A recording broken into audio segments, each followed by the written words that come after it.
Welcome back to the homestead. Today we're talking about asparagus. This patch here next to me, as you can see, is quite full. It was planted at least a decade ago, and it's really filled out this area. So this past few winters, my wife and I have been splitting a few of the crowns in here and expanding into a secondary bed.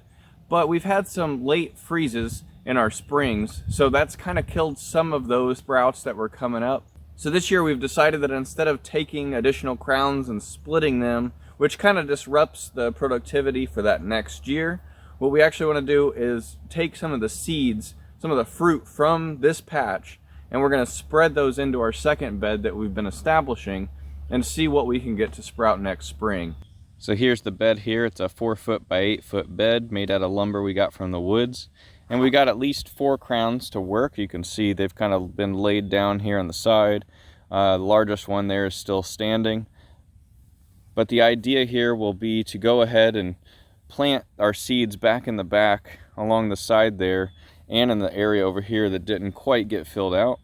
Cover up with leaves and compost and see what we can get to germinate. Alright, so the first thing I did was remove any weeds, and I kind of scraped the top of the soil that was in here in order to just get that out of the way.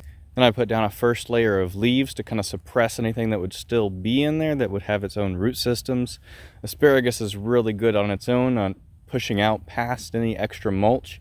You can go pretty deep with that, so I'm not concerned that I won't be able to get past that with the existing crowns.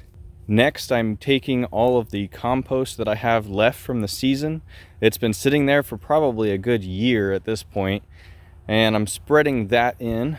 And inside of all of that, what I'm going to do is put in all of these seeds, make a row along the back and a little bit on the front where I don't have a crown at the moment, and get all of those in there. I'm putting probably a lot more than I need, but I'm not sure how many are actually going to germinate, and I can always thin it out later. This is the only bed I'm doing that with this year anyway. Now that I've got those all planted in, I can go ahead and cover those up, and then we'll go ahead and put another layer of leaves, not nearly as much this time, but I want to prevent any sort of crusting of the soil, just kind of get a good cover to it. That way we're packed in and ready for winter. So we'll check in again on these in the spring. Well, it is mid-May, and the asparagus from the original patch is all coming up quite strong. Nice big thick spears that really probably need harvested today, so we can get on that. But today I want to go ahead and show you an update on those seeds that we planted last fall and see how those are popping up. Let's check it out. All right, we're back out here by the new bed.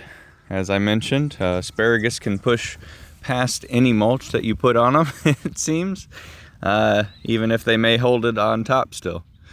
But we're looking at those new asparagus plants. You can see the little guys down here in the longer row that I created. A few weeds in there, of course, too, but we'll get rid of those. We've got a lot of these new ones coming up.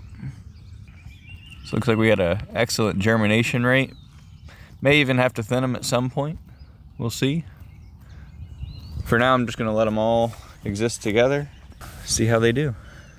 A smaller row here that I also went to make has several as well. So, pretty excited to see all of those coming up.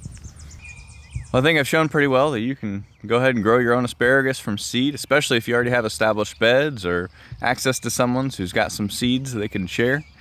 Definitely comes up just fine out here for us, and it's a good cheap way to expand your beds. You just got to be a little bit more patient than if you're going and getting the crowns from the store. But hopefully this has been helpful, and if you enjoyed that, be sure and check out this video next, or subscribe and wait for new updates to come. Thanks for watching.